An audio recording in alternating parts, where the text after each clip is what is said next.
Hey guys, what's going on? Well, as the title states, we've had a pretty unfortunate setback on the Jeep project. Both, not my fault, but something I should have seen sooner. However, I want to touch on the one good thing that we have going on, which is since the last video, I got our steering shaft changed. Found one on eBay that fits a tall column shift tilt column, because I guess the manual ones are different.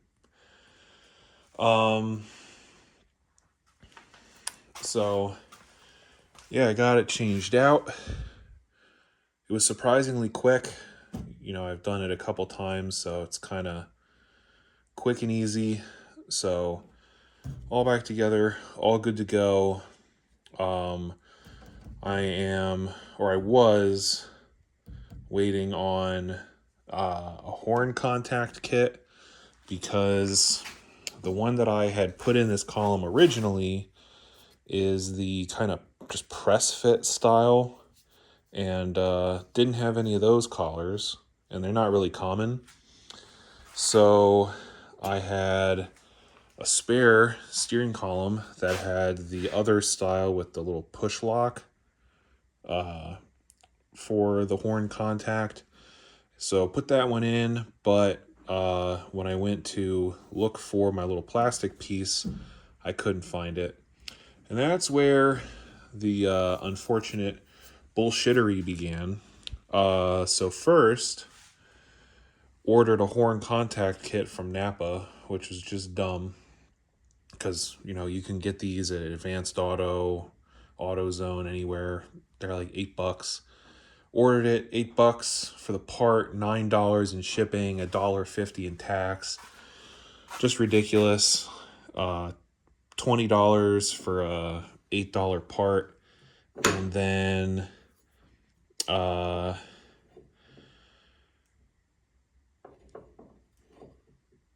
I'm getting distracted by this. Supposed to be here Tuesday. Today's Thursday. Yesterday, got nothing. Called them. They said, "Oh, the warehouse is listing it as being shipped." I'm like, "When was that updated?" "Oh, we'll reach out to them." Then I got a UPS tracking number email, so I'm like, "Oh, okay, they're actually shipping it. It's going to be here today." And then later that night, it said, "Oh, we're still waiting for your item." As of 20 minutes ago, UPS is still waiting for the item, so that's a mess. And then this fender, I don't know if I touched on in the last video, but down here is bent pretty severely, which is from the manufacturing process. These Cobra King parts, stay away. After everything, I think the only good Cobra King part has been the tailgate and that fender. Otherwise, this fender and the hood have been a pain. The hood, I needed to trim a bunch of overlap in the back over there. This fender is made wrong. The reason why it's an issue for me is because it's bent, so you can clearly see it. And two, I want to put fender flares on, and you go and try and put a fender flare on a bent fender. The fender flare is either going to really point out it's bent, or it will also bend. There'll be a gap, or it'll be bent. So that's useless. So I went on Evil Bay, and I won't say the name because I don't know it for sure. But I ordered what I thought was an Evan Fisher driver side fender. I said, "Oh, give that a try."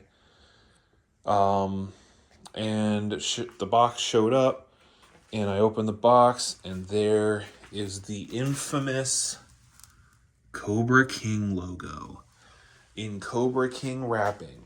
So they said it was a Cobra King fender, or they said it was an Evan Fisher, and they sent me a Cobra King. And of course, this fender has the same issue. And this is from manufacturing process. This isn't bent in shipping. You can see this one has an X here, right where, well, two of the spot welds are. So whatever machine they're using when they're putting this piece on is fucked up. So this is all caved in.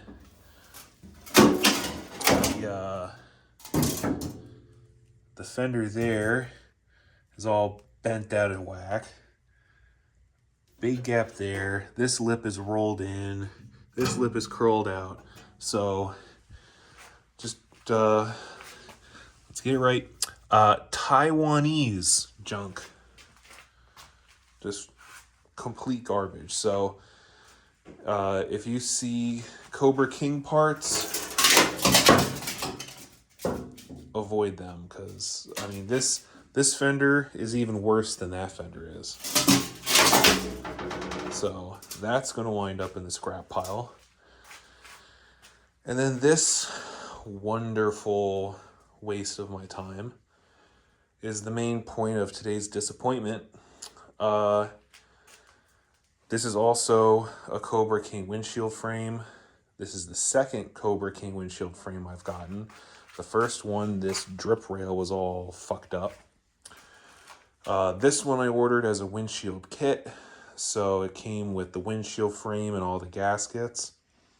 Complete waste of money. The windshield seal is an Omg 801, which is a poor quality gasket. I'm assuming the windshield to cowl seal is also Omg 8, and it was wrong.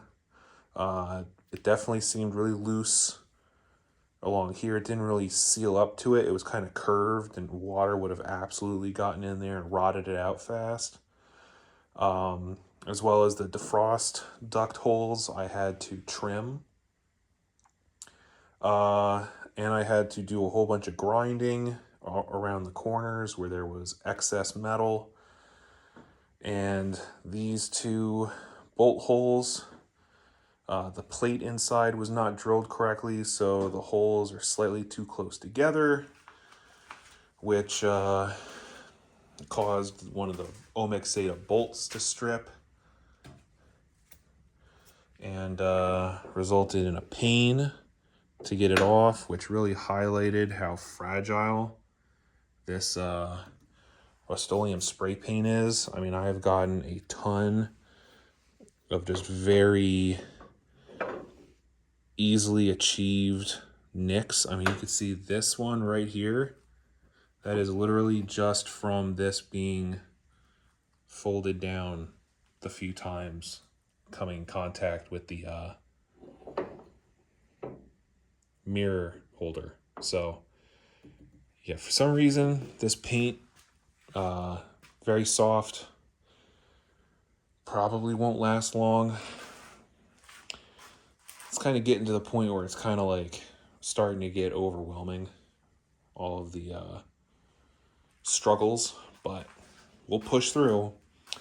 But besides all of that and the paint issues, I have been gearing up to put the windshield in so that I can get it back on and get everything finished up. So I took the wiper stuff back out, and when I was doing that, I just so happened to be standing over the windshield frame, and you could see, you know, check out when the left defrost ducts disappear. Right there, you can see, we can see a lot of the defrost ducts on the right side. The top of this windshield frame is warped and tweaked. So that is, and it's not bent. You know, there's no bend marks or creases or kinks anywhere. This was simply not made correctly or warped when it was being welded together. And it's completely useless after all of the time that I spent seam sealing it, painting it, cleaning up everything. It is scrap metal. Now, the reason for it being scrap metal is, one, your windshield's going to be in a bind. So either the gasket won't look good or the windshield will crack easy, or both. And on top of that, if I put this on, I would have a real pain trying to get the soft top lined up, because the measurement from here is going to be different from the measurement from here to the back of the tub is going to be different than the measurement from here to the back of the tub, since it's twisted. And the gap here is going to be bigger for the door than the gap here. And yeah, so it's just unusable Taiwanese junk. So very frustrating, very disappointing. The other thing is, unfortunately, at least from the 20 minutes or so I spent looking, I can't really find an OEM windshield frame. Like, none. You look them up on eBay and all you get is hinges. You can find plenty of like YJ, TJ windshield frames, but no CJ ones. So yeah, so I have, and the other thing is, with all these aftermarket parts, there's always the chance that, like many things, it's the same company that's churning all of these out and just selling them to different manufacturers, sellers, whatever. And so we know Cobra King is junk, Omg Zeta is junk, Crown is junk. So, my options are, I can try ordering a Crown windshield frame and see how that goes. I can try ordering, there's one other brand that I found that I can try ordering and see how it goes. I mean, this time, obviously, when I get it out of the box, I'm going to do the same sight down test. But yeah, it's just really, really unfortunate and very, very annoying. So yeah, I am definitely disheartened, but at least for right now, it does not mean that this project is going to come to a screeching halt.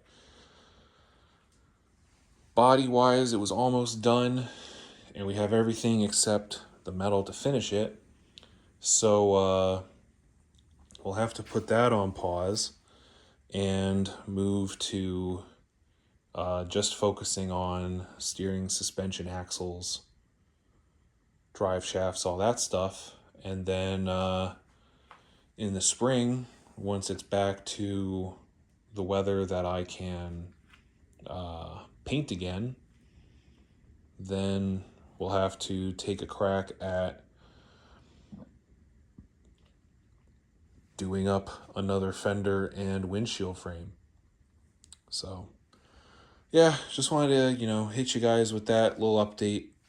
And I guess I'll bring you back once we're doing axle stuff.